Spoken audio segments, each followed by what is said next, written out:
Hi friends, எல்லோருக்கும் வணக்கம். இன்னைக்கு நாம ஒரு ஹெல்தியான பிரேக்ஃபாஸ்ட் ரெசிபி தான் பார்க்க போகிறோம். காலையில் ஒரு 10 நிமிஷத்துலேயே ரெடி பண்ணுற மாதிரி ஹெல்தியாக நல்ல டேஸ்ட்டாக இருக்கிற மாதிரி அவல் உப்புமா எப்படி பண்ணுறதுன்னு தான் பார்க்க போகிறோம். இதை செய்யறதுக்கான டைமிங்கும் ரொம்ப ரொம்ப கம்மி தான். இந்த ரெசிபியை எப்படி பண்ணுறதுன்னு பார்க்கலாம் வாங்க.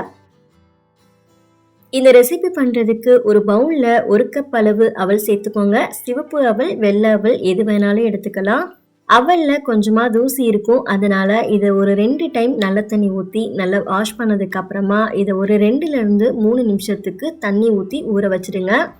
தண்ணியில் அவல் நல்லா ஊறி வந்ததுக்கு அப்புறமா இந்த தண்ணியெல்லாம் வடிகட்டிட்டு அவலை தண்ணி இல்லாமல் நல்லா பிழிஞ்சிட்டு தனியாக எடுத்து வச்சுடுங்க.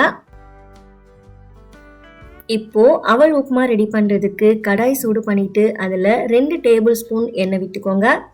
எண்ணெய் சூடானதுக்கு அப்புறமா இதில் 1/2 டீஸ்பூன் கடுகு, 1 டேபிள் ஸ்பூன் உளுத்தம்பருப்பு சேர்த்துக்கோங்க, 1 டேபிள் ஸ்பூன் கடலைப்பருப்பும் சேர்த்துக்கோங்க.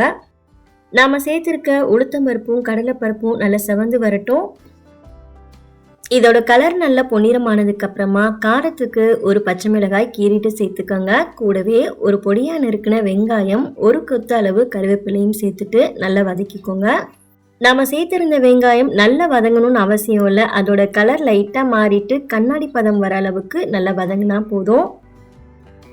வெங்காயம் வதங்கினதுக்கு அப்புறமா நாம் இதில் அவல் சேர்த்துக்கலாம். அவலில் கொஞ்சம் கூட தண்ணி இல்லாமல் நல்லா பிழிஞ்சிட்டு இது மாதிரி சேர்த்துக்கோங்க.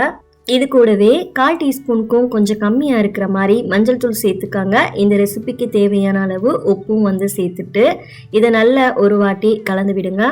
நம்ம சேர்த்துருக்க அவல் ஊறி வந்ததுக்கு அப்புறமா நல்லா சாஃப்டாக இருக்கும். இது வேக வைக்கணுங்கிற அவசியம் கிடையாது. இதை க்ளோஸ் பண்ணிவிட்டு ஒரு 2 நிமிஷத்துக்கு மூடி போட்டு லோ ஃப்ளேமில் அப்படியே வச்சுருங்க. ஒரு 2 நிமிஷத்துலேயே நம்ம சேர்த்துருந்த அவல் எல்லாமே சூடாயிடும். கடைசியாக இதில் கொஞ்சமாக பொடியாக நறுக்குன மல்லி சேர்த்துக்கோங்க. அவ்வளோதான், நம்மளோட அவல் உப்புமா ரெடி ஆகிடுச்சு. இது ரொம்ப ரொம்ப சிம்பிளான ரெசிபி தான், நல்ல டேஸ்ட்டாகவும் இருக்கும். வீட்டில் அவல் இருந்துச்சுன்னா கண்டிப்பாக ட்ரை பண்ணி பாருங்கள். சட்டுன்னு ஒரு 10 நிமிஷத்துலேயே ரெடி பண்ணிடலாம். ட்ரை பண்ணி பார்த்துட்டு உங்களோட ஃபீட்பேக் ஷேர் பண்ணிக்கோங்க.